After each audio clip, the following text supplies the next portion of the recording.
And we are live, ladies and gentlemen. Welcome to episode 80 of the Sling'N podcast. I'm TJ. And I'm Kent. And joining us in the hot seat tonight, you might remember him from a previous episode, the amateur who is now not so much an amateur, who didn't mute their damn YouTube. Thank you, Justin. Anyway, the amateur who's apparently still an amateur, I retract my previous introduction, the one and only bullet sponge, Justin. Welcome, buddy. Hey. I'm sorry. Hey. Hi. That's okay. We can record the intro again. And we are live. Welcome, everybody, to Sling'N podcast. I'm TJ, and I'm Kent. Joining us tonight is a guy who knows how to pause YouTube when he's on YouTube, Justin Payne. Everybody, Justin, everybody. Oh, goodness. It's still not as bad as Zach getting murdered while he was on air. LOL. R.I.P. Yeah. So, anyway, Justin, welcome formally. Thank you. Or welcome back, I should say, because it is true. All joking aside, Justin has been on the podcast before. Actually encourage you all to go back and watch that episode, as the overall context from that discussion was really just addressing Justin and his purview or his perception of getting a little bit more actively involved in concealed carrying, right? Becoming or in the early stages of being that responsible self-defender. And it's really cool to see where you have gotten to today. So Justin, for those that are meeting you for the first time, please reintroduce yourself and tell us all who the hell you are. Sure. My name is Justin. I am a regular civilian.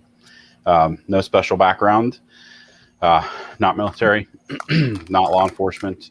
Just a enthusiastic American who decided from a very early age that he was interested in the firearms topic. Was shooting for almost 2 decades before I met Kent. And I got into competitive shooting probably 3-4 months before we ran into each other, and through a couple matches, he kind of hinted, nudged that I might be able to benefit from some guidance. And once he was able to finally break through my dense skull that perhaps I could actually benefit, I began to train with Kent as a student, and under his guidance, went from A to B, which was basically the guy who enjoyed shooting guns and collecting guns, to the guy who began to carry guns, and then to the guy who began to carry guns and then utilize the tools at an extremely high and effective level. So awesome. That all kind of unfolded over the last year and a half, totally without any planning, or really I just completely had no idea I'd be here a year and a half ago. Frank says you need to shave. Maybe he's talking about me or TJ. We all kind of look a little bushy. For the record, no man needs a shave. Yeah. Amen. Come on. They have not made a razor blade sharp enough. This is going to sound like the littlest, girliest, stupidest thing ever. But I got to tell you right now, I just Googled how many carbs are in the beer I'm drinking, and I thought I was breaking my keto, and I'm not. Straight zeros, baby. Daddy's getting hammered. Oh, okay. Is that also? Were you sure you weren't reading the alcohol content? But it's IPA, so it grows estrogen. Like I said, so are you sure you're not reading the alcohol content? I'm certain. You know what? That's what it is. It's the cool points you get by telling people you're drinking an IPA. That's it. That's exactly it. That's exactly. So let's see. Firstly, let's check with us. TJ, what you been up to for the last week? What's going on? I've been working my ass off. In fact. Yeah. Detective. Big facts. Yeah, man, work's been crazy. Good stuff, though. All very productive. I am happy to report that after a very long stint of not going to the damn range, I will be at the range this Saturday. So it'll be a good time. Would you like me to send Justin down to give you a private lesson to make sure you're still Fuck you. I need a little bit of a rest. That I can't do that drive that many times in a row. No. Let's see. Yeah, I've been done doing some work too. Just did a very nice, busy little CCW Essentials class where we worked our arses off. Hirsch and I did because Justin was down doing what we talked about. Well, what we're going to talk about him doing tonight. Oh, man. Still teaching the SDI classes, still working the big bad corporate day job, still being a daddy. Managed to take Mr. James for a ride around the tractor this evening about an hour and a half ago. What else could a guy ask for? Life is good. We got a little trip coming up to an undisclosed location where nobody will know where we are until we're there. Fuck them, we'll tell them after we've been there. Yeah, it's a good time. And then of course, oh my goodness, GMD, just training. We've got a couple privates and a couple littler things coming up. And then we've got the littlest thing, Tim Herron, coming to train with us next weekend. I have to fold out James's bassinet so Timmy has a place to sleep down here. So that'll be good. Well, I mean, at least you're not making him sleep in the upper dresser drawer anymore. Right. So we got Timmy coming, and then I'm headed down to Jacksonville, North Carolina for defensive pistol metrics down there with the Apache boys, Justin and I, and maybe old Pappy, if we can convince old Pappy to leave his homestead for the weekend, we'll bring a hearse down, but maybe not. At least two of us, maybe three will be down there. I see some guys in this chat. Rodney, looking at you. You need to sign up for the class so that you can come partake in the enjoyment. But yeah, that's what I got going on. So here's what I thought we'd do. First, I thought we would fix thank you, Justin, the little bit of an echo we got coming through Justin. So we can fix that. Good. Justin, stay muted unless you're talking, please. Oh, shit. It's not Justin. TJ? Nope, not me. Echo? No, I'm not getting an echo. I am. That's weird. Anyway, we can fix that later. No big deal. If I'm the only one hearing it, that means we can probably fix it. So what I thought we'd do is I thought we'd break down Justin's experience. My man just went down and got his first ever legit professional firearms instructor certification, and he skipped the minor leagues, and he went straight to Rangemaster because screw the NRA. TJ, by the way, that was you. Because I've lost the echo now that you muted. So Justin just went to Arkansas because apparently they don't have any firearms classes in America. They just have them in Arkansas. Have to drive all the way down to the middle of the freaking no place. But Justin went down for 3 days to the Rangemaster Firearms Instructor class, and he came back with a shiny new certificate that says I is an instructor. Which means now we can put him on the insurance and we can start paying him for all the work that he's been doing for free. I maybe should have made him put it off for another year so I could keep beating him for free. But first of all, Justin, bro, congratulations. I'm really proud of you. Welcome to the first of many things that you'll have to do to maintain your professional credentials. But good on you, dude. Thank you. I appreciate that. Yeah, man, I'm very proud of you. So we're going to AAR this just like we would AAR anything else. It's not going to be any different because it's Justin, because it's our boy. And it also won't be any different because it's about Rangemaster. If you look in the catalog of episodes, you will see that we have had Tom on here, and you will see that we have talked about Rangemaster training before with other folks that have partaken in it, myself included. So there's plenty of content, plenty of history back in the channel and back in the catalog of podcasts if you're looking to understand it. But that being said, Rangemaster is arguably it's one of the two top instructor level certifications in the country that a civilian can attain. Certainly there are other schools and other agency led things that guys and gals can go to, LE or Mill. But if you're a non-badge carrying regular chap like Justin and myself and TJ now is, certainly this is the pinnacle. It's only the beginning of the process, though. There's multiple certification levels at Rangemaster and stuff. That being said, suffice it to say that the certification he attained is not something that you pay for and then are guaranteed to receive. There is an attrition rate. Folks do fail this class. Folks failed the class he was in. I don't think there's ever been one that guys didn't fail or girls didn't fail. So it's not a guarantee to get a cert. Yeah, I was going to say, I think that's actually a very important point to hammer home, because I'm almost certain that there are people out there who believe that, firearms instructors, and while I'm sure there are some that are guilty of this, there are a lot of firearms instructors that are certification mills, right? You pay the fee, you shoot the thing, you get the paper thing, you go home, everyone's happy regardless of actual metrics of performance. Not so much the case with Tom. No. I don't know if y'all watched the episode. Tom don't give a fuck if you suck. He does not. He will tell you suck to your face. Yes. And keep your money. Yes. Like you just paid good money to have Tom Gibbons, the man, myth, and legend, tell you that you suck to your face. That being said, there's worse people to hear it from. But there's better people to hear from too. That old motherfucker's this is true. I fear him. I'm going to mute now. So, let me first. So I'm just going to hammer it right home. We'll go right to the weaknesses. We'll go right to the bad stuff. So that way we could sail through the rest. Justin, what was the thing that you did the worst at?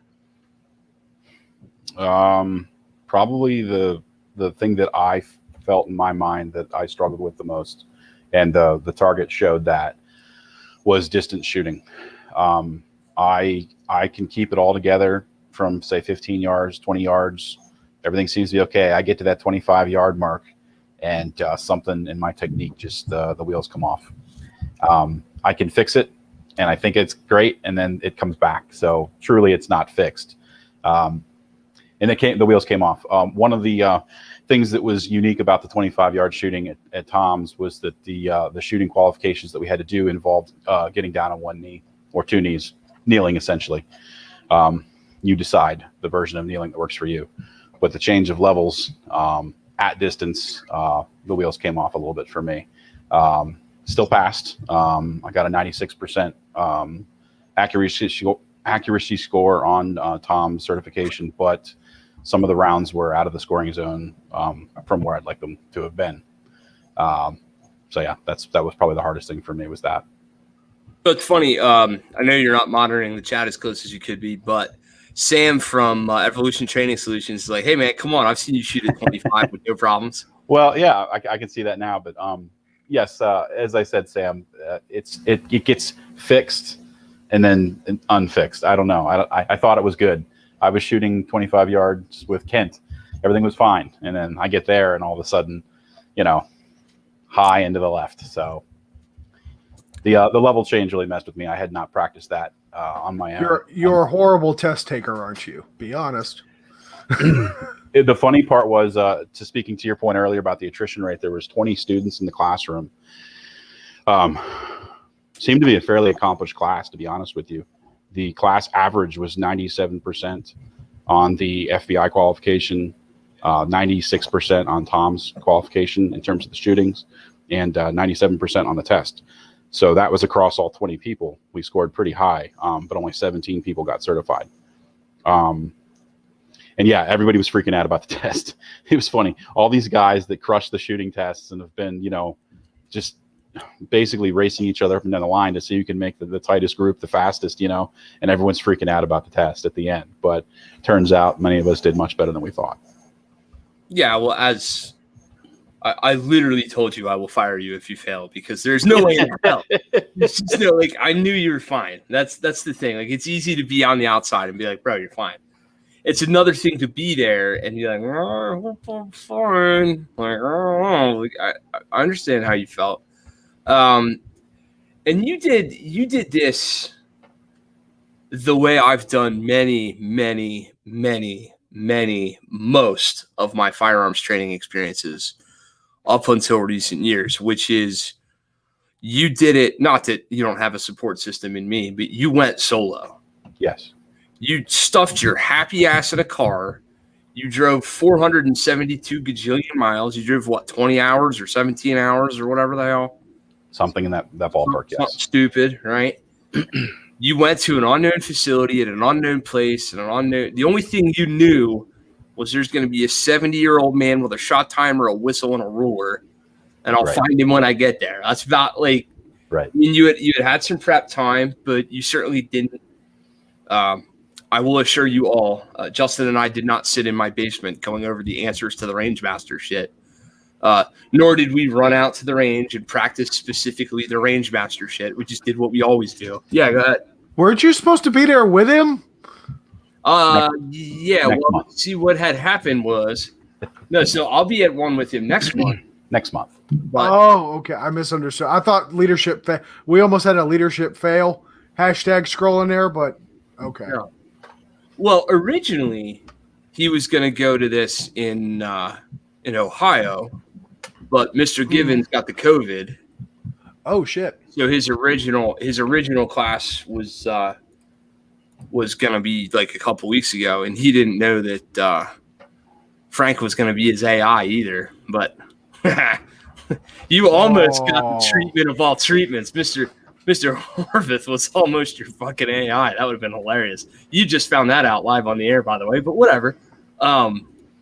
Yeah, so there were things that were going to happen that Justin was unaware of. But unfortunately, Mr. Givens and the COVIDs. Oh, no. P.S., COVID's a motherfucker, but he couldn't do shit to Tom Givens. Tom was like, it's gone. I will teach more. Tom Givens tells COVID when he's going to catch it. Right. Exactly. Yeah, it's like a Chuck Norris joke. It's the exact, like, insert Chuck Norris instead of Tom. But anyway, bottom line is because of circumstances and then because it got changed around and all that, hey, GMD had CCW Essentials going on the same weekend. Justin had to go take his thing. So he went hardcore solo and did great, right? And I can't tell you how many times I've driven to SIG solo, or I've driven to Virginia solo, or I've driven to Maryland or New Hampshire or anywhere else solo.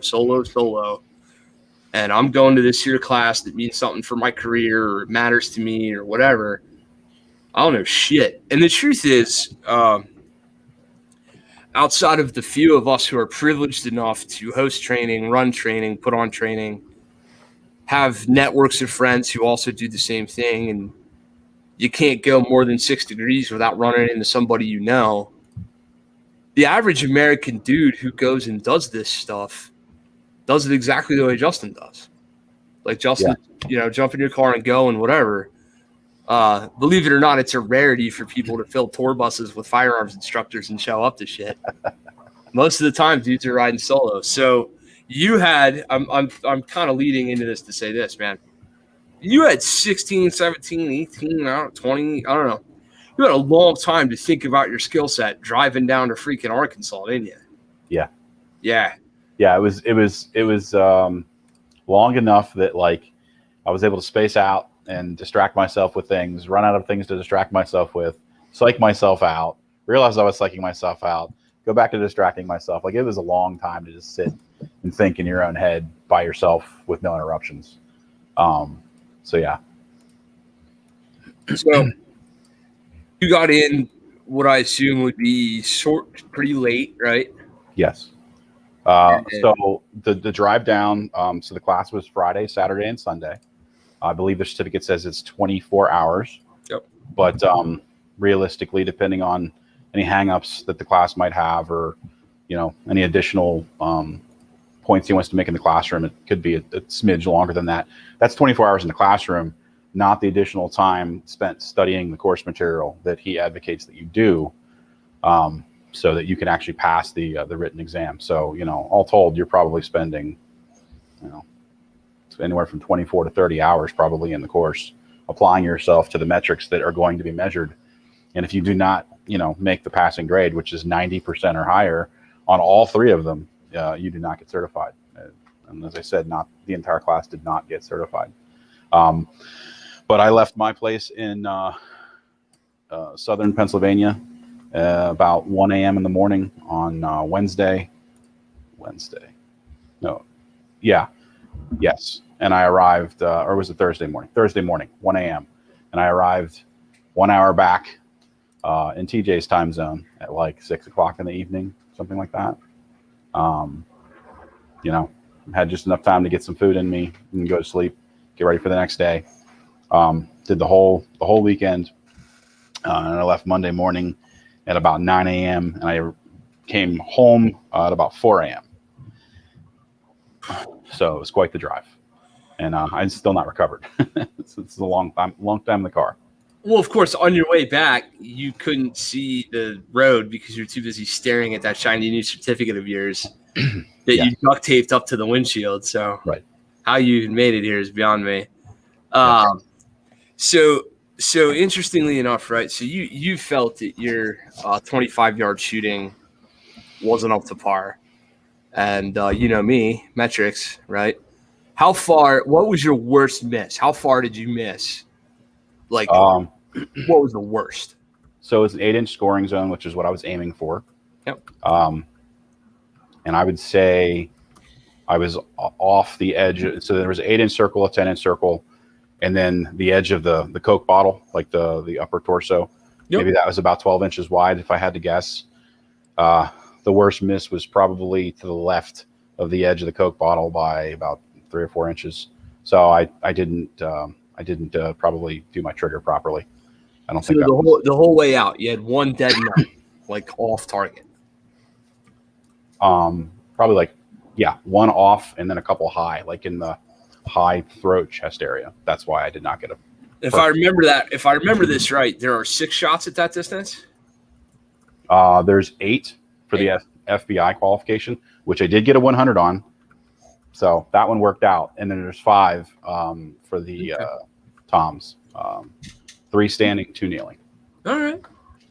Well, so you, I'm sure that the level change screwed with you more than you realize. So for those playing the audio home gamer that are watching and don't realize this or whatever, Justin's got a bum leg, to put it lightly. So, his ability to kneel is significantly dampered.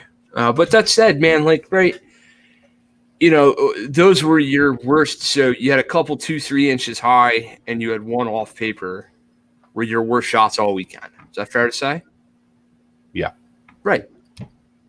So if Tim or Zach or Frank or somebody from the Apache crew could simply chime in and say, don't ever do that again, we could move on. Like, it's never do that again. Thank you. Point of order, sir. Point of order. TJ says the T-shirt says the other thing. So that's the bad, right? What about that's the shooting? I'll be honest with you, man. You going down there to shoot, I'm sitting there going, yeah, Justin's gonna pass the shooting call. Like I didn't think twice about, and I knew you were gonna pass the test too, but. What did you think of the instructor development curriculum? What stuff did you take away from the classroom and from the actual curriculum? I was I didn't really know what to expect. I mean, I was expecting something pretty comprehensive based on everything I'd heard through the grapevine. But even so, I was taken aback and impressed by the depth and entirety of the training that he provided the students in that class. It's total mindset encompassing.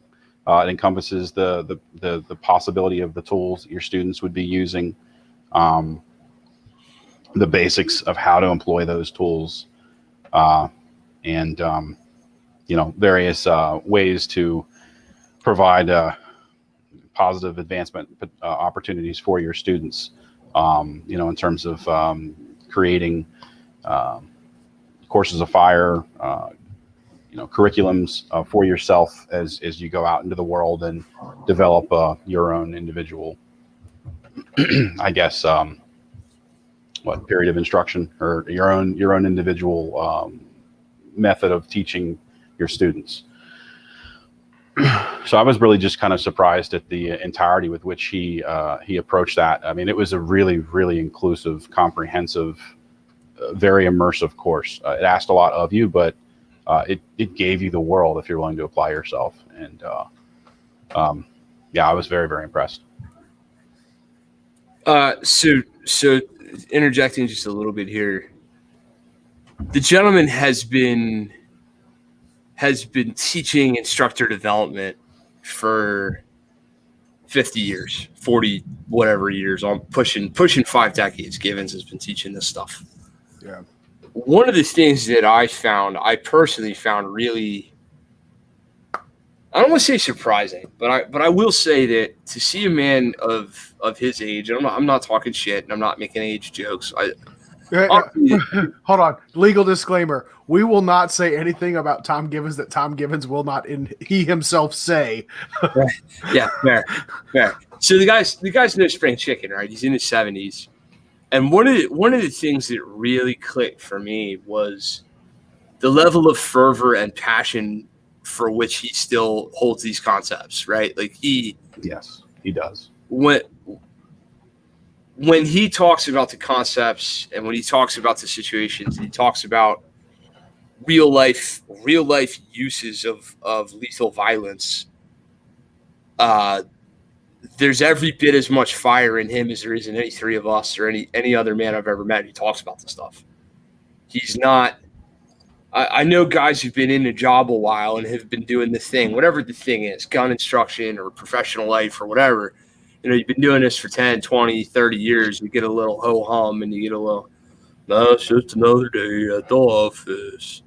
And if anybody's earned the right to feel that way, it certainly would be him. And yet my experience was he was standing at the end of the line yelling, come here, like going like this. He really did. He, hammered out dudes. Like he did keep up with me. Yeah. He did not let us dilly-dally at all. I mean, we were there to work in his eyes, and by golly, he was going to work us. You do not show up to that class and expect to just skate through. It's not. It's similar, but it's different enough that it is not like other classes I've been to. Like there is no. You are working. You are working the entire time, and Tom will make sure you work. And if you do not work, and man, like you said, he's going to keep your money anyway. So he has no problem telling you to get off the line. We had, unfortunately, one incident where somebody, I guess, got lost in the sauce, came apart. I didn't see it. I just simply overheard it. And he was not bashful about removing somebody that he felt was unsafe. So he expects you to work. Good. Well, that's what you expect. You expect you expect an instructor to do that. You expect a host to do that. Anybody who's in charge of a facility or whatever, like, hey man, get the fuck off my range. We're not doing this. It's just not worth it. So that's cool. But I was thinking more from the lines of the passion is still there. Yes. He's clearly still absolutely. He's clearly still into it and still enjoying it. Now, there's no way you can make an argument, and I mean, I wouldn't know, right? I wasn't around 30 years ago. I can only imagine meeting the dude 25, 30 years ago. It'd have been like Major Pain or some shit. Like what immediately comes to mind is like that humble farmer, and like you go to shake his hand and you're crippled. Right. Like all of a sudden, every bone and like every knuckle pops as you feel the iron grip that comes from just a lifetime of hard work and passion and dedication to one particular craft. Yep. Damn it, we need. The phrase has been uttered. We need a lot more John Waynes in the world. Damn it, we need a lot more Tom Givenses. Yeah, no shit, right? I mean, so I think that's a particularly interesting point. So let's see what else. Zach wants to know, what was the number one thing you took away to improve your shooting, and what was the number one thing you took away to improve your teaching? From a shooting perspective, I'm going to have to explore this a little bit more, Zach. But the thing that I took away the most was a little bit different focus on my grip. I get away with a lot because I'm able to just clamp down so hard with my sport hand. And I can be pretty sloppy with my trigger and still hit my targets fairly effectively. I've demonstrated it to myself ad nauseum, and many of you that have shot with me have seen it as well. I get away with a lot. But I wasn't getting away with it at those 25-yard distances, and I was a little bit frustrated with myself trying to calm down and work that out. One of the other students took me off to the side. He watched me in the casino drill, And as I walked off after the casino drill, he said, "Hey, did you do X, Y, Z?" I can't remember exactly what he asked me. And I said, yeah, I did. And then he said, "All right, come over here if you don't mind. Can I show you something?" And I said, "Sure, man. I mean, show me whatever you want. I'm open mind, right? Like, show me some things." So we got a blue gun. We went off to the side, and he had me demonstrate my grip for him. And he had me apply pressure in my hands differently. So my dominant hand, typically I'm not squeezing super hard with my pinky, but I am perhaps squeezing hard with my support hand pinky. He had me clamp down with both, and he had me apply pressure just subtly different and line my fingers up on the grip just a little different than I normally do. And it was steady as a rock. I was no longer throwing rounds.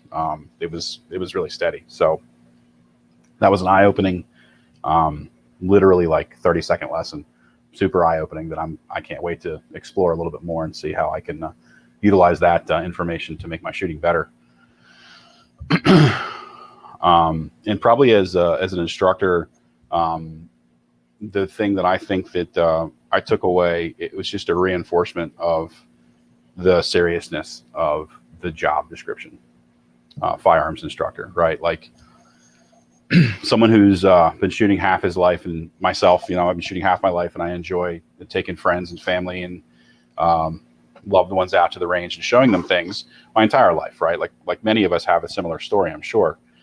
But taking it into the professional level, like, hey, you're being paid, you're expected to keep everyone safe.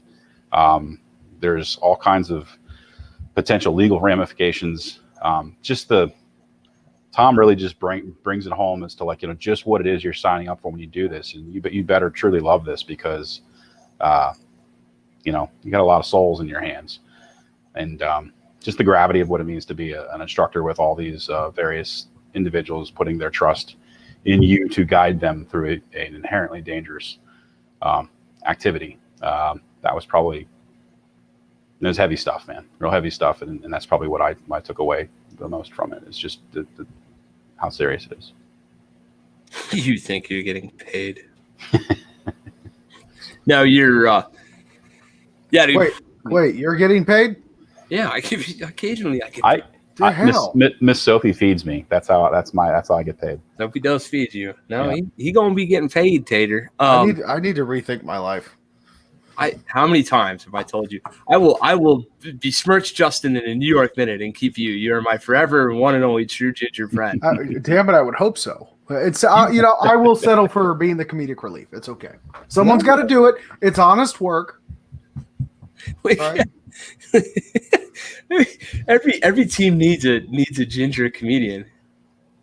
Well, yeah, it's written into law. TJ shows up to the range, rolls down the window of the truck, spits Copenhagen out, yells, "Go faster, damn it!" Rolls up the window, drives off the range. All students approve.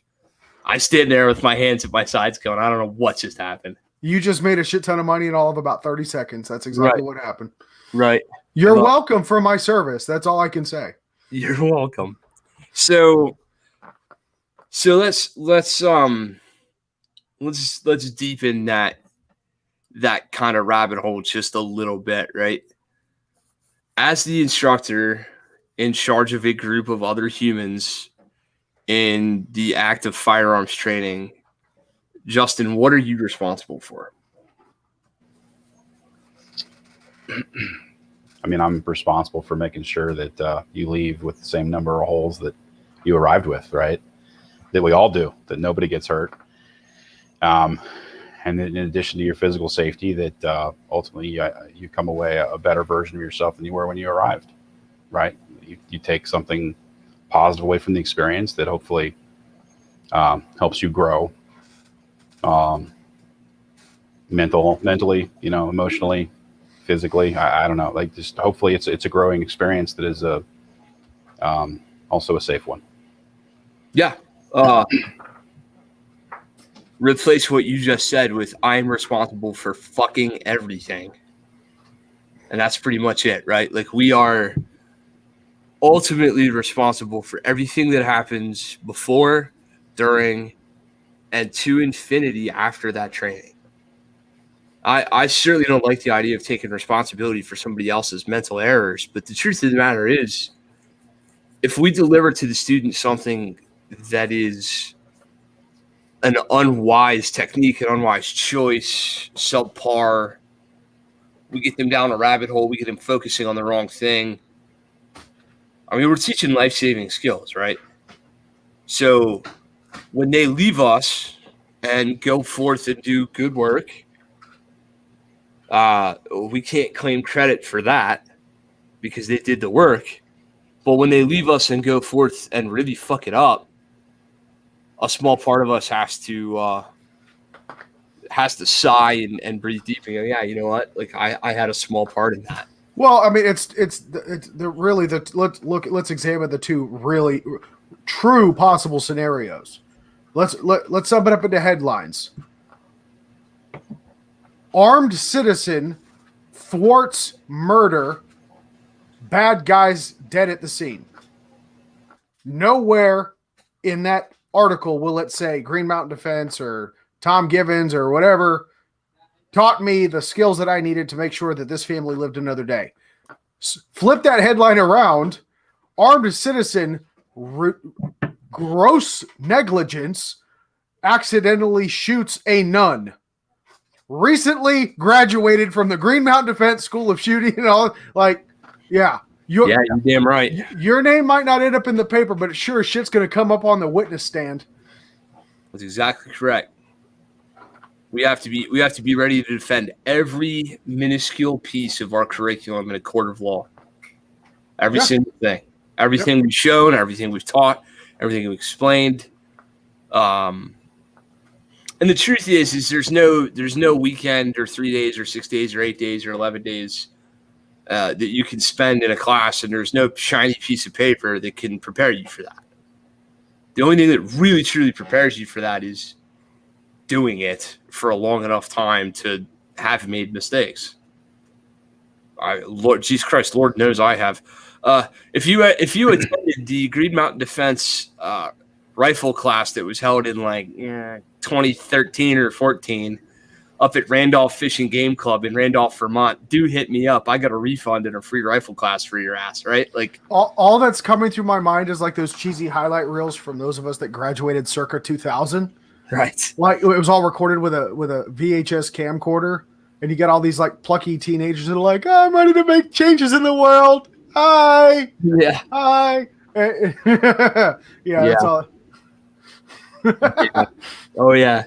I stumbled across the curriculum I put together for that. Actually looking for the insurance stuff in my files and folders to hit up the insurance people and add Justin to it. And I was like, oh, look at this hot, steaming pile of absolute monkey shit. Like, this is like, I'm looking at this curriculum. We're like, oh my God. You're like, why did I even keep this? Dude, on the PowerPoint, there was a picture of a beaver and it said pest control, ...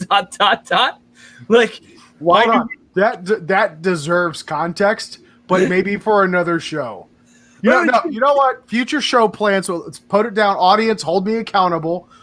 Episode 100. Oh no! It's right around the corner. Episode 100. Things I wish I'd done differently as a professional firearms instructor. Oh God! The whole context was why do we own rifles, and then it was home defense, and there's the picture of the burglar with the machete. You didn't say to fight your way to the pistol, did you? I did not. No, I certainly did not say that. But my God, I put beaver, home defense, or pest control or whatever. And I distinctly remember a gentleman in the class was like, sure, got a lot of beaver problems up here in Vermont, don't we? So I'm like, anyway. Oh, dear God. Yeah. Episode 100 is going to be amazing. Yeah, it is going to be a real good one. Let's see. Moving on. So Steve Hall asks, how's the RANGEMASTER instructor course different from the Heron instructor course you're holding in October? Well, I can answer that like this, Steve. RANGEMASTER is a fraternity of professional firearms instructors who all operate under the same set of standards. it's a clearinghouse for quality firearms content, if you will, right? It's much the same as any other professional organization that does its own self-policing. You maintain standards, you take tests, you get a certificate. That certificate has value in insurance and other avenues and entities, et cetera, et cetera. It's a professional credential, just the same as a certificate in IT would be for TJ or anybody else. Tim Herron's instructor class is simply all about becoming a better teacher. So Tim is not certifying you as a Herron certified trainer who's going to go teach the Tim Herron certified method or anything of that sort. Tim is simply trying to make firearms instructors better diagnosticians and better shooting coaches. Now, let's clarify that, though, Kent, because there are instructors that teach, like their instructor level certification or their instructor level class does essentially certify the student to teach that curriculum, right? Sure. And correct me if I'm wrong. I think Jedi's instructor, his Red Dot instructor course, is for his curriculum, is it not, or something like it? To a degree, Jedi's Red Dot instructor course was actually originally put together for LE guys and gals to get DOTS adopted agency wide. Okay. So Jedi's original intent with that course was to give firearms instructors at the agency level content, curriculum, and legitimacy to helping bring DOTS in. I will have a MSP instructor course under my belt. That by itself, without his additional blessing, does not give me the right to go teach his content. Right, but those things do exist, right? Because maybe Jedi's was a poor example on my part. I'll give you a good example. John Korea is a good example of that. Okay. John does that. Dave Spalding recently did it, as you know. We share friendships with many of those guys who went and did that course. SIG is another place where you can go do that and get a 6 hour, instructor certification. It's certainly Gibbons is not the only option. It's just that from a professional credentialing perspective, his is the one that matters most to civilians. Right. Okay. So, and the answer to yours is to your question is Outdoor Insurance Group for the individual firearms instructor stuff, and Philadelphia Insurance Group or agency or whatever for general business liability and further umbrella stuff. So OIG for the shooty shoot and Philadelphia Insurance for the if I drive my truck through a building while I'm operating my business, something along those lines. So from an insurance perspective and from some of those perspectives, stuff like this matters. So in summary, right? Tom Gibbons, industry recognized standards. There are some that are vendor specific standards. Sure, that's fair. And I mean, Tim, keep in mind guys like Tim and Scott and some of these dudes, God willing, I don't want to condemn them to a life of doing the same thing if they want to or not. But if Timmy's still teaching when he's 70, I suppose maybe by that point there will be the Herron master class or whatever that, maybe that will have become the new industry standard by that point. Certainly I could see something like that happening. But really, it's just most of these guys who have a specific curriculum and target law enforcement or military as a key clientele, something which I don't do necessarily, but most of the guys that do that have to have an instructor level thing for agency wide and for unit wide kind of support. So that's where all that comes from. They open it up to civilian instructors. It's a cool credential to have, but I can't call up my insurance company and say, "Oh, I just got the new shiny Jedi instructor thing," and they're going to give a shit because they won't.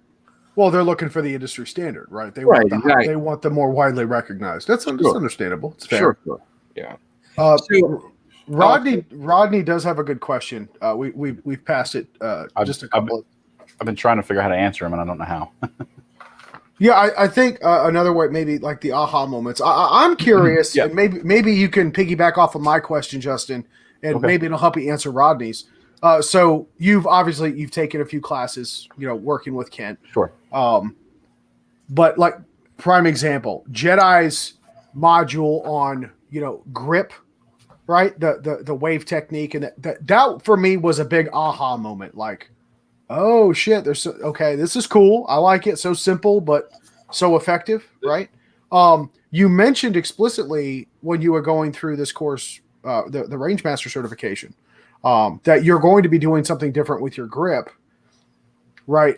For one, I'm kind of curious what that was, because I know that you too have been through Jedi's course, right? So expand upon that a little bit, and maybe that will trigger something to help you answer Steve's question as well. Yeah, absolutely. So I was trying to figure out how to type it in there, and I couldn't figure out how to type it. So yeah, this works out perfectly. The biggest aha moment for me was, as you said, that realization with my grip. Specifically, my hands seem to be too large for my Glock 17's grip circumference.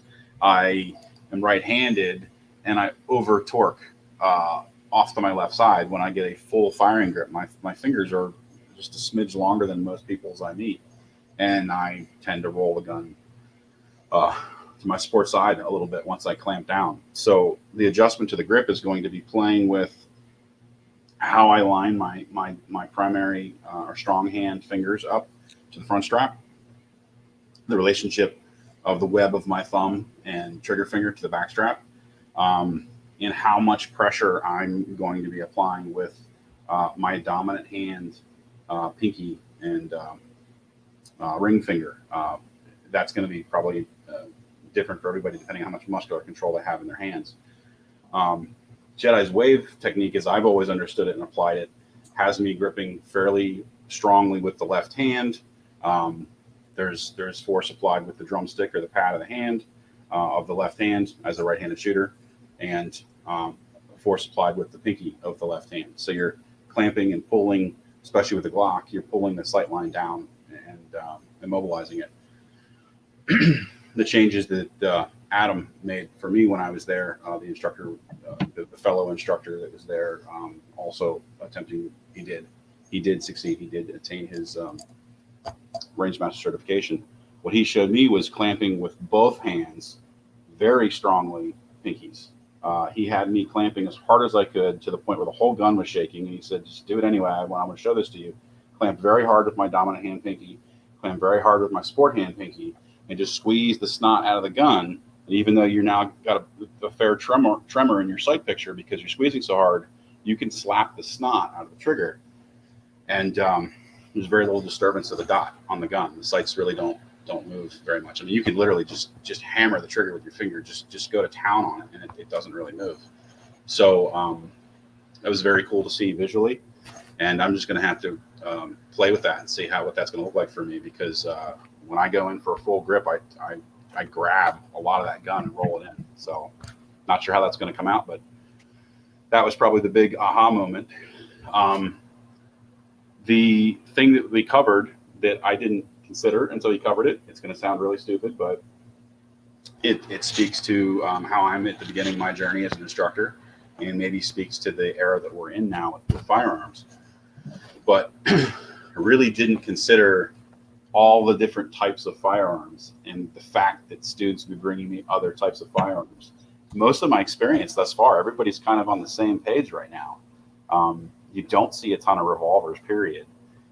Most of the guns you see appear to be some form of striker-fired, modern, often polymer-based frame.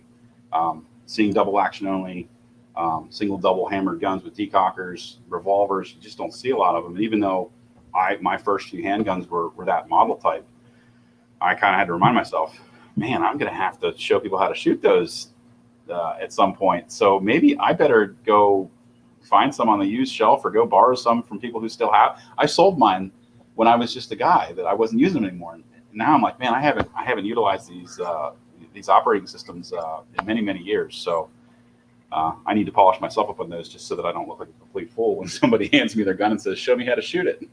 You didn't know you were teaching Green Mountain Defensive Revolver in 20 days? Right, exactly. Good luck.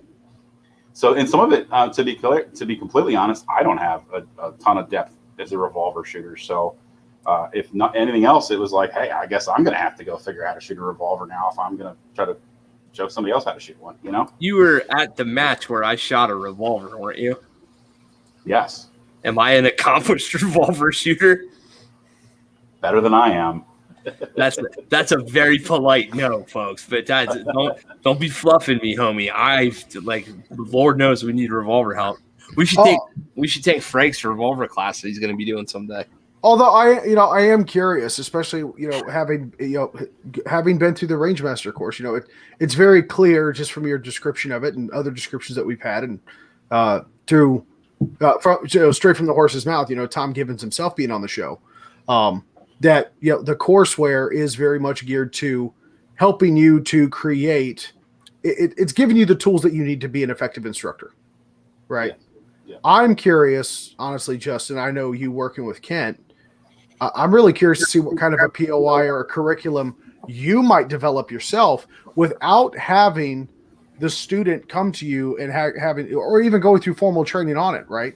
We could easily find a instructor that specializes in the revolver, right?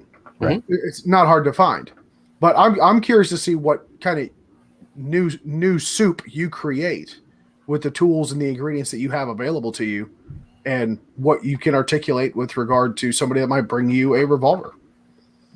Don't sell yourself short, man. Yeah, me too. I'm not sure how that's going to look, but I'll absolutely apply myself to that task and make sure that my students, whoever they may be, that bring me a tool of that nature, get exactly what they need out of me. It's been I have one revolver and I have not shot it in many years. So maybe we'll be learning together on that individual day to see what it looks like. So yeah, it's funny you mentioned that, TJ. I want to. You're not going to have me do it, are you? No. Oh, thank God. No. That would be too. See, the problem is it wouldn't be a challenge for you. No offense, Justin. TJ can do that old school military knife hand shit occasionally, where he can just get up in front of a room and go, nah, got it, and then leave, and everybody goes, yes, TJ, yes, I do, I understand. And they'll leave, and they'll be like, how was TJ's class? They'll go, it was great, and they'll just all leave and cry. But we can't get away with that crap. No, what I was gonna say was, I would very much like for both of the gentlemen who are working for me to, as they get a little bit of their sea legs under them. I'm not going to ask this of them right away, but eventually both guys are going to have their own footprint on the curriculum. Whether that means come up with their own class, whether that means come up with a block. Like I fully, and this has happened. I don't want to say ad hominem, but not, that's ad hoc, not ad hominem. This has happened ad hoc where I've been like, hey, what did you guys think of this whole thing? And one of them has said, I think we could have done this, or I think we could have done that, or like there's always feedback. But like I know shit want to tell Justin, like, hey man, rewrite our curriculum on X. I don't know what X is right now. The rifle class circa 2013. Yeah, no, the rifle class has been fixed, thank God. But no, seriously, just I want you guys both, you and Hirsch, to have an opportunity. Lord knows we'll never get him on the podcast. He doesn't have electricity at his house, I don't think. But I want to give you guys an opportunity to write curriculum, and I'd be interested to see, like, as you get your legs under you and you do 2 and 3 and 5 and 10 and 20 classes as a paid professional, what thing becomes your thing? Right. You'll see that the dudes, and I already know what Hirsch's thing is. Hirsch is going to write our new shooter private lesson curriculum, because every time I give him somebody, he bats it out of the water to as good a standard or better than I do most frequently. I mean, he does amazing with new shooters in a private setting. Perfect example. So I don't know. We'll see where in what areas you really, really shine. I I don't know, bro. I mean, a perfect example right now, you have the most consistent ability to shoot fast splits on the gun of all three of us. As a particular example, like Yeah. I can get very, very like drilled down and say you are a better shooter than I am when it comes to getting fast splits out of the gun. So I don't know. I mean, maybe that's a thing. I don't know if we need a whole block on that, but you get what I'm saying? Like some kind of an opportunity for you to spread your wings and really push curriculum out. I think would be kind of cool. Let's see. Let's backtrack to RangeMaster. There's no other way to say this but to say this, and we really can't ruin it for those of you who haven't done it yet. By the way, if you don't have a desire to be an instructor, you should still take RangeMaster curriculum. There are RangeMaster courses offered for non-instructor level candidates. You can go take a RangeMaster class from Tom and have it not be an instructor class, and I think that'd be beneficial to students in general. I agree. One of the reasons I think that is because Tom does one of the better jobs I've ever seen of articulating the why behind what we're out here doing.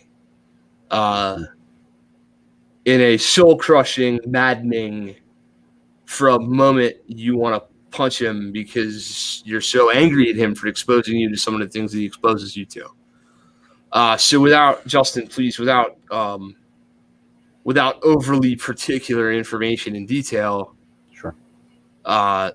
I know I wasn't, so I'll just ask you, were you expecting that level of gruesome reality in a firearms class?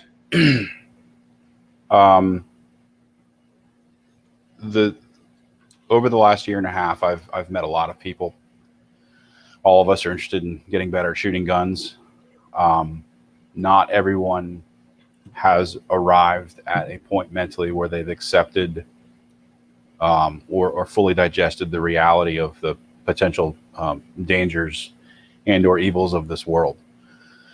I believe that myself personally, I've rolled those thoughts around inside my head. I've accepted the potential dangers, and even so, that prepared me to some small degree to some of the stuff he exposes the students to in his class. But he will bring the emotions out of you. He will cut through whatever veneer or exterior or cool disconnected version of you think you have, and get to the raw emotions inside. He will manipulate you to get you to the point you need to be to understand what it's like to have to fight for your life. And yeah, he got to me. He really did. There was maybe a couple people in that class that had developed such a thick skin that didn't get to them, but I happened to just be in the back corner of the classes where I was. I could see the entire room from where I was, and there was a couple moments in his instruction where he purposefully wants to get in your head. He wants to unsettle you. He wants to show you the things that maybe you don't even know you need to know. And you can, I'm telling you, I was just looking across this sea of tough, strong dudes, many of them with law enforcement backgrounds. And there's like involuntary twitching and throat clearing and shifting in the seats. Like it was pretty emotional stuff. And I think we all need to be exposed to it, to be completely honest with you, because it's real. It's real stuff. It's not make believe. It's not Hollywood movies. It's real stuff, and we just need to be able to get to a point where we can be honest with ourselves before we can move forward and better ourselves and prepare for it. Yeah, you're on a podcast removed from the experience by 5 or 6 days, or 4 or 2 or whatever, and you've had to clear your own throat and reset your own verbal ability to speak through it 3 fucking times just sitting here, right? Yeah, yeah. All I will say is that there are 8 or 10 guys in the whole world that I've ever had exposure to the level of brutality and aggression that he exposed me to. Like, he was very, very, very, very keen and hell bent on showing you and making you listen to some things that you just don't want to listen to. No, you don't. And he does. Well, like I said, I don't want to give away too much of it to people that have been there. He will get to you. If he doesn't get to you, you need to question as to whether or not you're a human being. And I don't think it's a bad thing. It may be uncomfortable. It may be something that was not pleasant to go through, but I think it's a super valuable moment that, as you just said, I wish more people had that skill. And if anything, that should be one reason why, as a student, even if you don't want to be an instructor, but as a student, if you're looking for someone who can truly bring it home, Tom has that power. Yeah, without going into too much detail or interpersonal detail, I will tell you that TJ is my best friend on the fucking planet, and he and I have had conversations about his experiences that put me in that brutal of a mindset. I won't make it any worse for him than that. I will tell you that even hearing what I heard and discussing what I discussed with a guy who is a brother to me was uncomfortable enough that it took me an hour and a half to unfuck myself after that conversation. Even in the comfort of somebody who, like, there's nothing wrong with me losing my shit a little bit in front of my buddy. That's pretty normal in all honesty. To have that shit brought out in a room full of strangers by somebody who is essentially a stranger. I mean, Tom's a nice man and all that, but Tom and I have had 2 professional interactions ever. He's not a guy that I'm super comfortable with in my life or anything like that. It's not like he's like he's a family member to me. I'd like to say we're friends or whatever, but certainly not. I mean, TJ is about as close to me as you can get. And for TJ and I to talk about stuff like that and have me lose my shit, it was in Tom's environment, the way in which he approached the subjects and the way in which he presented the course material forced you to deal with your own personal discomfort in a public setting, which was even harder for me. If I can be fair, I think the world needs more of that, though. Yeah. I wish there were more firearms instructors that would adopt that level of, or at least a segment of that type of, call it exposure therapy. Yeah. Call it a rude awakening, whatever you want to call it, right? Because we as a society, as we exist today, have really gotten used to the whole concept behind a reset button or a save game feature. Right. Respawn. Yeah, the respawn feature. We have been desensitized to our own mortality and to the mortality of those around us, and exactly how disastrous, gruesome, and horrific some of these situations, how fucked up real life can be, to be quite blunt, right? Yeah.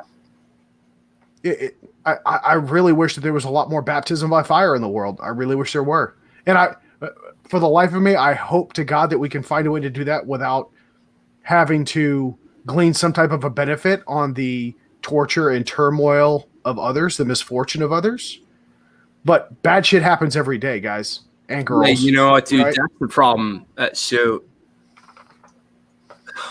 I was left feeling, in one instance, like I was gaining professional exposure from somebody else's terrible incident. Mm-hmm.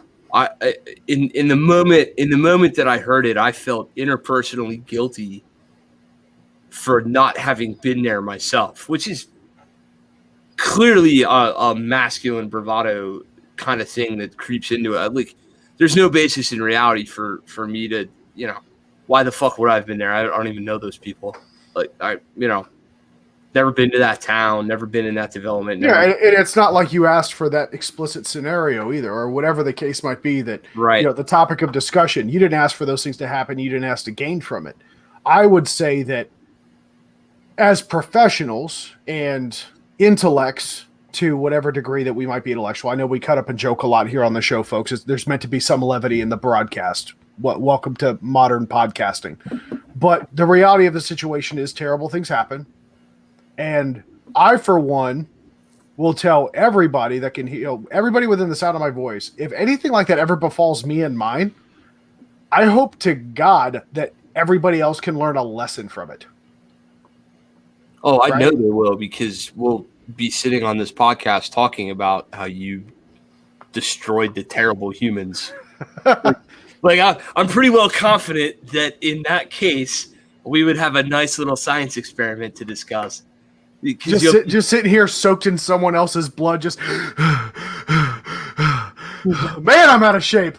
And Right? we are live. Now I got to clean guns and hire a carpet cleaner. And we're live. They're not.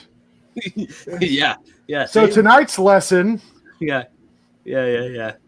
Tonight's lesson is don't fuck with Miss Ramsey. Oh, yeah, that's true. I'm just gonna be sitting here with a patch over my eye and a bow, an arrow sticking out of this side of my head or something. Yeah, it clearly a domestic dispute, and she won. Yeah, dude. But in all seriousness, so there's that part of it, and then there's these things.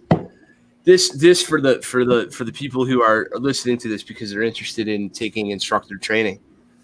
One of the things that's cool about what we get to do is that you never know what you're going to say to somebody and how that thing you're going to say to them is going to affect them. And I can give you a real world example from this past weekend. I do a thing in class, which is not mine originally.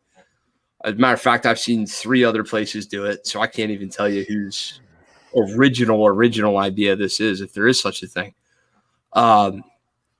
But we use no shoots, of course, in training, especially with regard to angles. And during our use of no shoots, I always say that the shooter has to pace their own no shoot, and that the shooter has to put a name to the no shoot. I need you to tell me who you just shot. Now, you don't have to say a name, but I'm going to slap you on the shoulder. I'm going to look you in the eye, and I'm going to say, hey, man, who was that? You tell me. Rhetorical if it needs to be. If you can't get a word out of your mouth, that's fine, but I need you to think about it. Who did you just plug with a bullet that didn't deserve a bullet? And I walk off the line, and we go back, and we keep going. And I walk off the line, we go back, and we keep going. And this past weekend in class, I had a particularly good demo weekend. I shot real well. I hit a 98 8x B8 for students. Draw times were good. All my shit was just lining up perfect, right? So towards the end of TD2, I commented to a student, and I said, the way these demos are going means I'm about due to fuck one up, right?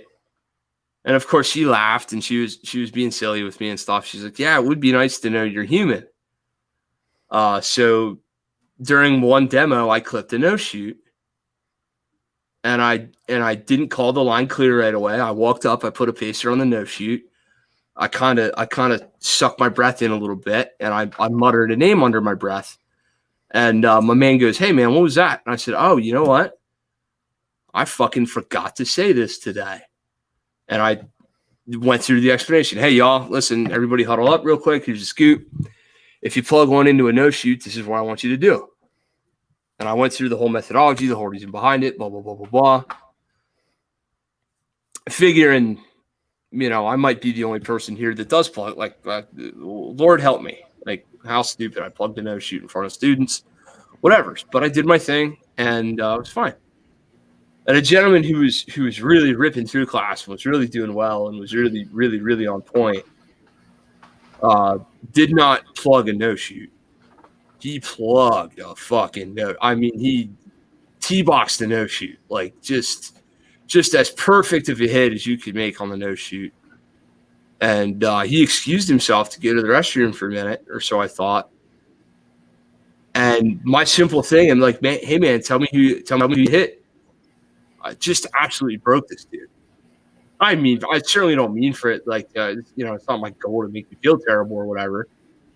And then he and I had a private conversation later, and he's like, "Dude, I I've never, ever, ever made that connection. I've never made the human connection to that. That's never happened to me. Yeah. Yeah, and I say, hey, man, good. I said, well, I'm glad I taught you something because Lord knows you're a pretty damn good shooter when you showed up here. I had about 4 or 5 things for you this weekend, but and that was the thing that he really took away. He said, man, I can't believe I never made that connection. I never drew the bridge. Point being, you just never know how your stuff's going to affect people. I assure you that Tom, there's one clip of audio and a couple clips of video that he shows that he, by this point, knows exactly how the fuck he's affecting people. And he still chooses to do it. And he's doing it for an intentional, developed purpose, which is to good on him for it too. Yeah, absolutely. I'm not besmirching him. I'm just saying, there is no hypothetical when you're faced with reality. When you have to look at reality, it's not a hypothetical anymore. It's an actual thing. So let's see what else. What else can we talk about RangeMaster? Oh, let's talk for a minute about, because Justin, this I found encouraging in yours and my discussion about your experience. You said the overall level of your class, the cadre or cohort, was pretty high. You had some pretty good shooters, some pretty good. Talk to me for a little bit about some of the people you met and networked with, and the level of baby instructor that was turned out of that place. Yeah, I was surprised. I didn't really have a strong expectation. But I've been around enough now over the last year and a half. I've talked to enough people that perhaps I had begun to shape a loose idea of what I would come across in my mind. And to be honest, the beginning of the class, when we all stood up and introduced ourselves to each other, which was one of the first opportunities for us to, be instructors, introduce ourselves to the classroom, it wasn't just that many of them were law enforcement with extensive backgrounds, like whole careers behind them. Many of these guys had 20 years in already. It was where they'd been, who they trained with, and the level of effort that they'd apparently put in before arriving at this class for the certification. Like I said, these guys were shooters. I wasn't super. Look, I'd be lying if I said I was for sure I was going to pass this thing. There's a little bit of nervousness that it would be difficult. It wasn't easy, but I wasn't really struggling with the time standards. I actually slowed down a little bit to ensure that I was getting. I see you smiling there. I actually slowed down a little bit to make sure that I was getting solid hits and focusing on the proper techniques that I was to be employing in that particular drill for that particular moment, because I wasn't. I was out of the holster. Well, there's the gun. Okay, so now I get all this time in the world to focus on my techniques. But nobody was struggling with the time standards, really. Nobody was struggling with hitting the target, at least not anybody I could see within my peripherals. And to be honest, I was on the relay that was getting cycled. I wasn't on the relay that stayed in front of the same target all weekend. I was on the relay that got cycled across probably 80% of the range by the time the range was over. I think I started in the 4th position, and I ended up in the 9th or 10th position out of 10 relays. So I moved across half the range over the course of the weekend, and I didn't come across a single shooter really that was struggling. So essentially, there's 3 people that you didn't shoot with. Yeah, essentially. Right. Yeah, I didn't shoot with 3 of you that were shooting at the highest level of the class. I'm sorry, say that again? Those would be the 3 of you that were probably shooting at the highest level in the class, I would imagine.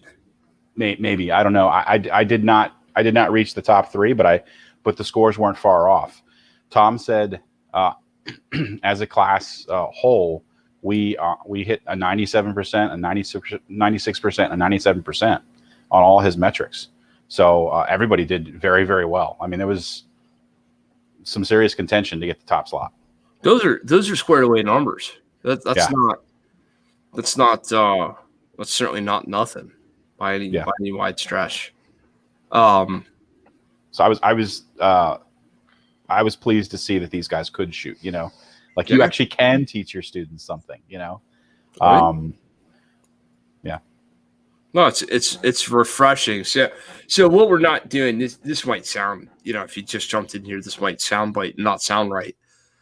We're by no means talking shit on Rangemaster, but I will tell you that if you go to an NRA firearms instructor program and you see some people shoot, you will quickly hide behind something made of metal and pray to Jesus for the weekend to end. Everywhere but Apache and maybe Dave Jenkins' place, who are running NRA instructor curriculums that don't suck. No lies detected. But woof. And if one of my boys that I know that's real squared away is running NRA TC stuff and I don't know they are, I'm sorry. I just happen to know that Dave and Tim are still doing NRA TC shit, and I know that that's not a scary environment. But I will tell you that the 2 times I have been to NRA instructor school, 2, 3, either way, I've never been super duper thrilled about my experience, and I've always been like, yay, I passed shooting. Yeah, well, let's put that into context, right? The reason we say that is because generally the very first certification that anybody who has a modicum of intellect and ability to teach will get is the NRA pistol instructor course. Yep. Right? The very first one. I want you to imagine how cringy you might have felt going to get your concealed carry permit and the type of window lickers that end up in a concealed carry class in most cases, right? Or a state mandated concealed carry course, right? That teaches the bare minimum. The same rule applies for the NRA. I was scared shitless in mine, right? It's a real good exercise in upping your vigilance level. That's for damn sure. But TJ gets back from being downrange, goes to NRA class, and goes, I'm in more danger here than I was overseas. Please take me home. No, you joke. I'm dead serious. Like, give me IEDs and mortars and RPGs all day long. At least I can see. At least I know generally where the enemy's coming from. But yeah, dude. Let's paint the No, I want everyone to understand this scenario. You know that one dude that Uncle Bobby, we'll call him Uncle Bobby or Aunt Jane or whoever the hell. You know what? You're the one that teaches everyone in the family how to shoot whenever we get a new gun. You know what? Maybe you should be an instructor. Yeah. Yep. You know what? That's a good idea. Where do I start? Google.com, firearms instructor. I want to be a firearms instructor. First result, NRA pistol instructor. Oh, dear God. Here we go. Right? And then you fast forward to the places that actually have. Now, to Tom's point, yes, there are criteria, but as both Tom and Tim and Justin have enumerated, there are still some that kind of squeak through that not necessarily are a safety concern. Let's just say that their dreams and aspirations of becoming a respected and refined firearms instructor are hobbyist at best. That would be how I would describe the few individuals who didn't make it. Yeah, I mean, dude, there's some in every group, right? But the point is that with a class like Tom's, he will let them know. There is immediate feedback, course correction in mid-flight, if you will. Whereas with your basic NRA handgun instructor or pistol instructor, whatever it's called nowadays, they're like, "Oh, okay, no, you paid your $325 to the NRA. Okay, thank you. Yep, thank you for surviving the course. Here's your certificate. Thank you for surviving." Yeah. Do you think they give certificates to the ones that died from gunshot wounds during the course, or I don't know how they do that? No, they plug the bullet. That's how they stop the bleeding. They plug your certificate in the bullet wound before they rush you to the hospital. Ooh. Here's your certificate. It's not filled out yet. That should stop the bleeding in time for you to get to the hospital and survive. Oh, thank you. Wow. Justin, that is by far the funniest shit you have ever said, as far as I'm concerned. Oh my God, that was it's that super absorbent 2-ply certificate. Yeah. It's good for packing the pack the box, or seal the box, pack the junctions, and tourniquet the limbs. Yes. I have a sticker to remind me. Right. That one right there. There you go. Oh, Justin, that was fantastic. All right, so let's see. Justin, what have we not asked you about that we should have yet? What's something about your experience over 3 days that you were just goddamn dying to talk about and you haven't gotten to? You got anything like that? How awesome it is to be on this fucking podcast. Yeah. So I get to look at some pretty faces today, unlike the whole weekend. Now that he's legit, motherfucker's going to submit me a time card for tonight. There's nothing That was funny. that I can think of at the moment. Was it funny? Are you sure? I think so. Okay. Kent, I like him. I know. I like it too. We'll keep it. I can't think of anything off the top of my head at the moment. Nothing that I think is. I think we hit on all of it. Okay. So I do want to give you the opportunity, though. As we have talked about Tom's class, we did talk about the show Tom was on, but as you guys both mentioned, there is a way. You don't have to be in search of the instructor level certificate.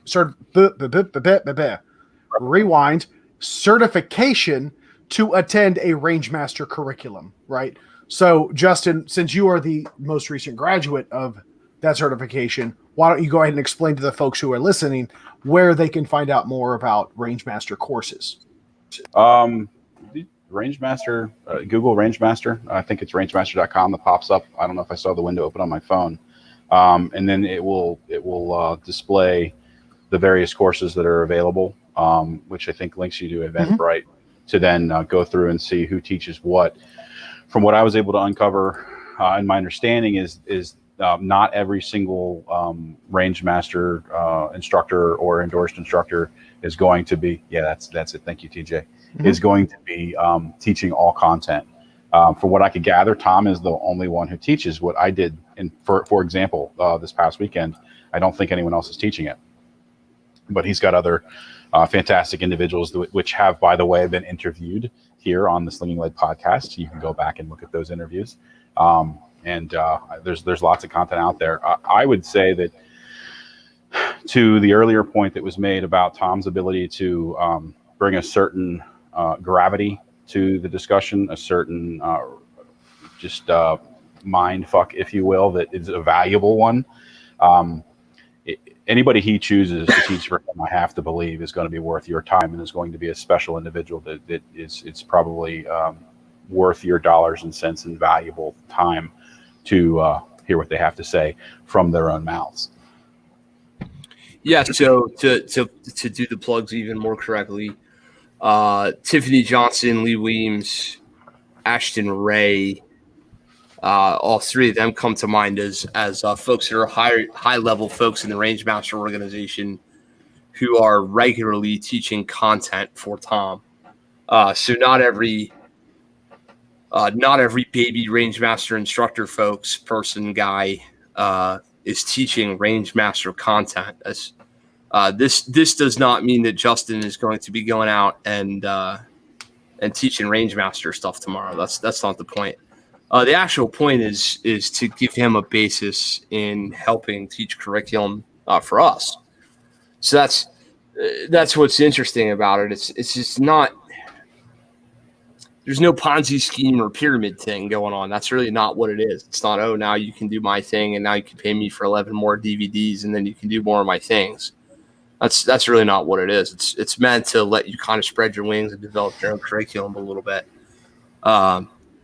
Tiffany, Lee, and Ashton are three people who just immediately off the top of my head. I'll second Tiffany in a heartbeat. Right. They're great examples of that.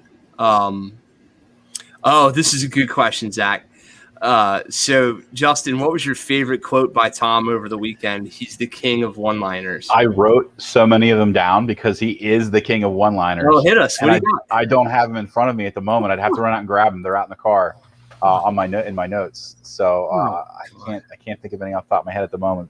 But you're not kidding. He is the king of one-liners. Zach, give us one. Type one in the chat or something. You can't give me one one-liner. Yeah, Zach. I think Zach's like he's like the club yearbook editor.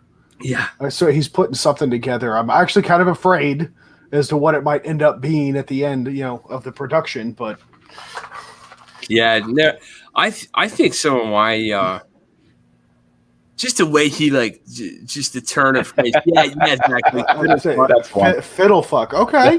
That's one. It's fiddle fucking around. I just think it's funny now. It wasn't quite funny in the moment, but he came down the line because he thought I wasn't doing something that I was doing. And he got right in my face. Just listen, motherfucker. And I was like, oh, wow. But it's funny how he can just turn on an instant. The other thing that's funny with him is how he you think that he's on the other end of the line dealing with somebody else. And then he catches something and yells at you. And you're like, how'd you even see that? Yeah. He'll turn around and he'll be like, that didn't go the way you planned, did it? And I'm like, you weren't even looking. How do you know? What? I'm going to attribute that to his age and his experience with life. He's got super dad senses. Yeah, that's exactly it. He's the same guy who knows. It's equivalent to when a dad knows that somebody other than he is touching the thermostat. Exactly what I was just going to say. This is why we're best friends. I'm in California. My son touches that dial. I'm texting him. What the hell do you think you're doing? Yeah. What's the matter, boy? Ain't 72 good enough for you? There's kids in Africa that would love 72. Turn that back. Right. Yeah, I had a student at one point where he's walking back and forth on the line. He's got us working on how he wants us to run the trigger for that particular segment of the instruction. And the guy I was working with, I was coaching him, and he kept lifting his finger all the way off the trigger. And I was like, trigger. And he goes, yeah, right. I forgot. And he, bang, he comes off the trigger. I said, trigger. And he goes, yeah, darn it. He did it 4 times in a row. I'm like, dude, stop lifting your finger off the trigger. He's like, I know. I just keep forgetting. And Tom comes down. He's like, make that man stop lifting his finger off the trigger. Kick him in the leg if you have to. It's like, how did he even see all this, I have no idea how he knew. It was pretty funny. Awesome. Zach, you have a problem. Oh, my God. I'm going to remember that one. Oh, yeah. Mm-hmm. So, all right. An hour and a half has ticked by so fast. So let's do our thing with the thing and the thing. Recommended reading. What's that? What recommended reading? Yeah. Thing with the thing with the thing. Yeah. So first... this one, none of these questions will be a surprise to Justin. But Justin, what should we be reading? I'm going to go with fiction. Yeah, I listened to some fiction in audiobook form on the way down. That was a lot of fun. J.L. Bourne. He got his start writing some zombie apocalyptic stuff.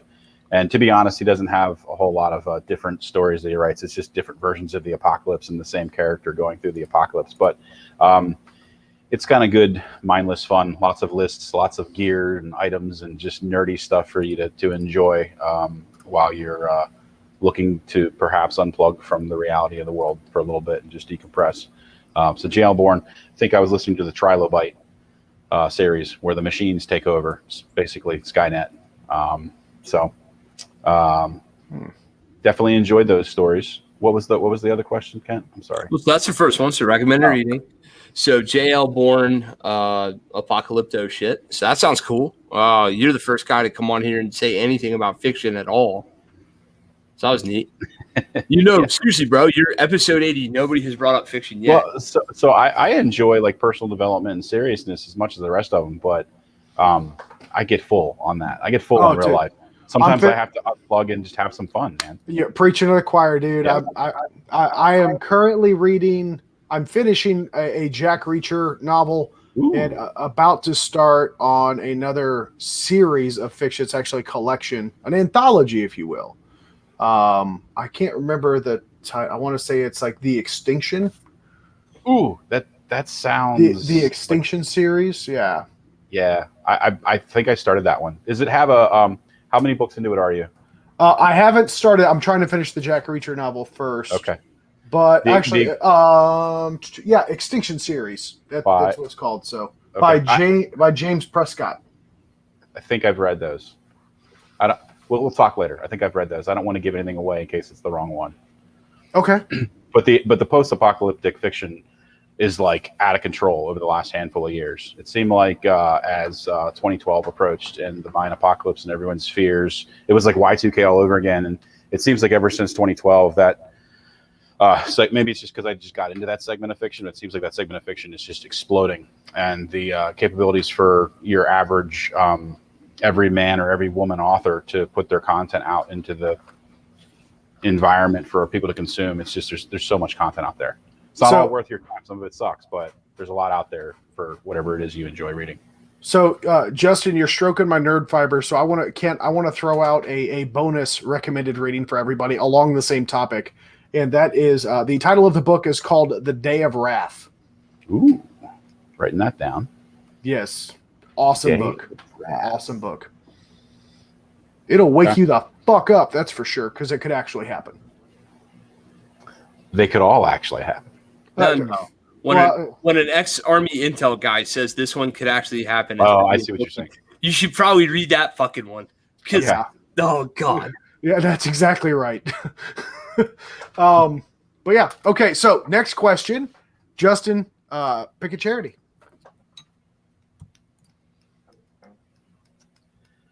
I think it was called Easter Seals. I'd have to I'm horrible. I should have double checked this before. When I was a kid, I believe it was Easter Seals Charity, works with disabled children. I have cerebral palsy, and that charity helped me out for getting me out of the house and interacting and with other kids with disabilities, away from some of the bullying and other stuff that I experienced as a child with regular mean kids. I don't know. Easter Seals. I think that's a charity that's worthwhile. Awesome. So along with EasterSeals.com, if you want to go contribute and donate to the cause yourself. Similarly, if you want to contribute to that charity, we have a shirt of the night as inspired by Justin. The link is in the comments here. I've posted it up on the video screen for those that are watching.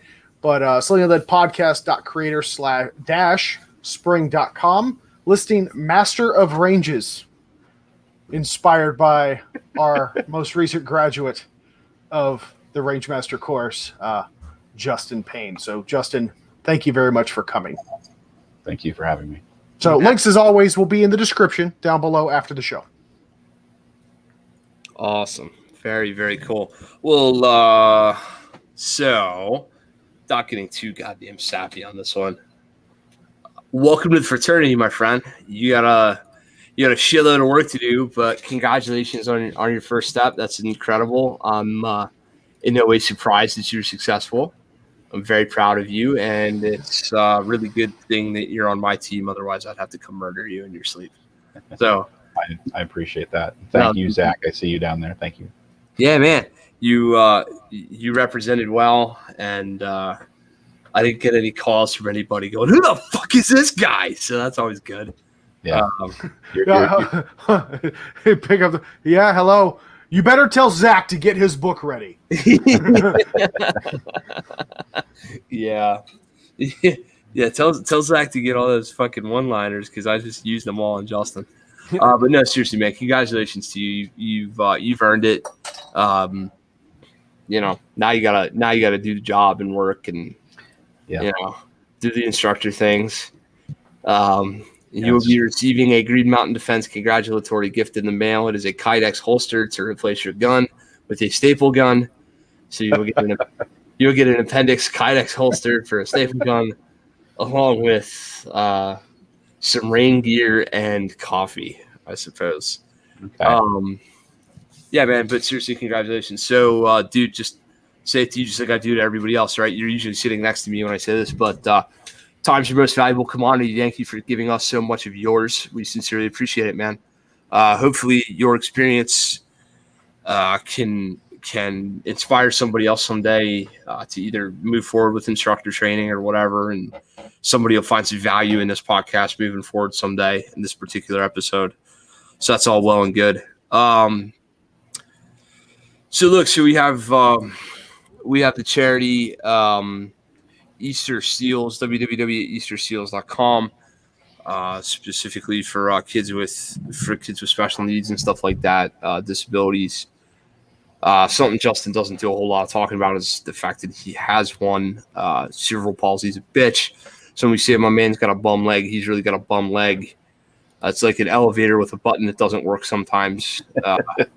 Whatever, right? But he makes it work, and I'm awful proud of him. So that's cool shit. Great charity, good choice for sure.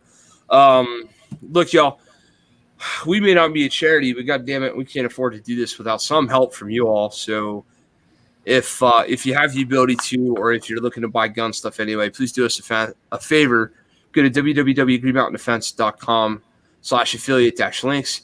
There you will find links to all of your favorite purveyors of gun products, except those links give us a little bit of credit for referring you, and as such, we get paid literal pennies on the dollar for your purchases. It's pretty neat. The bottom line is you won't spend any more than you would have spent on their websites anyway, but this will give us a little bit of a good leg up in that realm. Special shout outs to Dark Angel Medical, Carrie Davis, code BB15 will give you 15% off at www.darkangelmedical.com. If you're going to buy gun stuff, you should probably buy med stuff. And if you're going to buy gun training, you should probably buy med training. Carrie would be a fantastic source of the gear and the training. So please go on over there. Code BB15, and then in the description, tell them Sling'N Lead Podcast sent you. Let's see where else. Primary Arms. If you're looking for some high quality optics, if you're looking for some other brands and manufacturer stuff, Primary Arms has a lot of the things that you will buy anyway. I assure you. Hollow Sun red dots with their reticles in them, for example. I'm testing one of those right now for Primary Arms as we speak, and it's actually going quite well. So check all that stuff out. But you can go on there. You can buy ammo. You can buy mags. You can buy all the stuff that you normally would as well. Primary Arms. You can find that link at greenmountaindefense.com/affiliate-links. And of course, none of the shit means shit unless you can train with it. So please train with our training affiliates. They are all over the country at this point. There's a podcast full of them.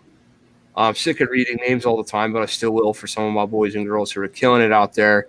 Number one is our, I don't know, at this point, we're going to call them our sister organization, or our Carl's Jr. to their Hardee's. I don't know. Apache Solutions down there in Yadkinville, North Carolina. Honored to call those gentlemen and ladies friends and family.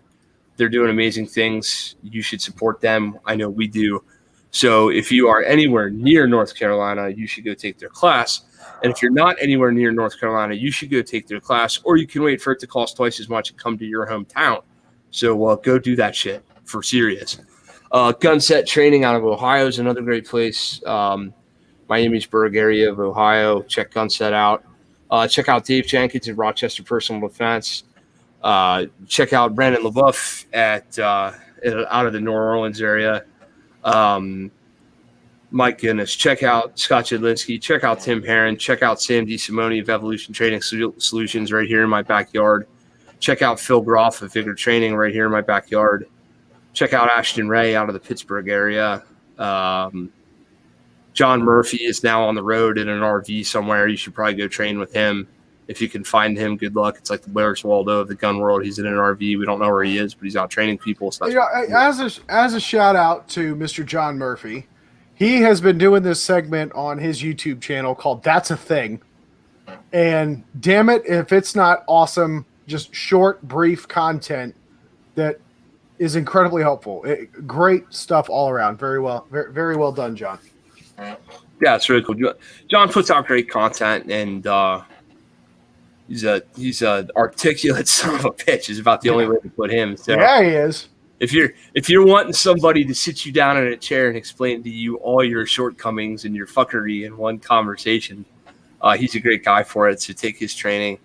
Look, the bottom line is if you go to my website, you'll see a training bio on me if I've trained with them and they're on there. I think you should take that stuff. I think you should take classes from all the train. There's not a trainer on here who I would disavow and say you shouldn't take their class. Every person who's been on this show, I think you should take their class. Although we're only 80 episodes in, folks, there's still time.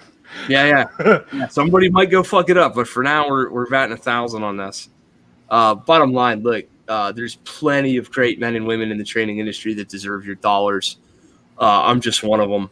So if you value what we have to say, if you want to take a class with me, if you want to take a class with our newest employee, Justin, over here, who's not quite our newest employee, but he's our newest legitimate, now able to be put on the books guy, please, greenmountaindefense.com/training is where you can find that.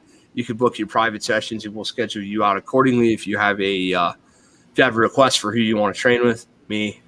You want to train with me. You don't want Justin. You want me. You want the real article. Fuck that guy. No, it'd be cool, right? If your friends or family or somebody that meets one of our guys in public and whatever, you want to train with them, just tell me in the comments. I'll make sure you get slotted with the right person. If you're looking to train with Justin, please, by God, come do it. I cannot wait to show up to the range and stand there silently and watch Justin teach private lessons and do nothing. It'll be fan-goddamn-tastic. It'll be a role reversal. Yes, it'll be perfect. So please come out and do that. And last but not least, look, folks, take care of yourselves, okay? The world's gotten to be an interesting place. Part of taking care of yourself means taking care of your rights. Part of taking care of your rights means letting the folks that are quote unquote running this country, running your states and running your local municipalities know what you think of them and know what you think of their actions. So I would highly recommend that you join some gun advocacy groups. I would highly recommend that you continue to vote, and I would highly recommend that you continue to let your representatives know what the role really is and who works for who, because we're going to need some of that stuff here coming up in the next year or two. So that's all I got, man. TJ, you got anything for sign off? We'll get out of here. Yeah, man. Justin, once again, thank you for coming on the show. Great to have you back. We'll certainly have you back on again in the near future.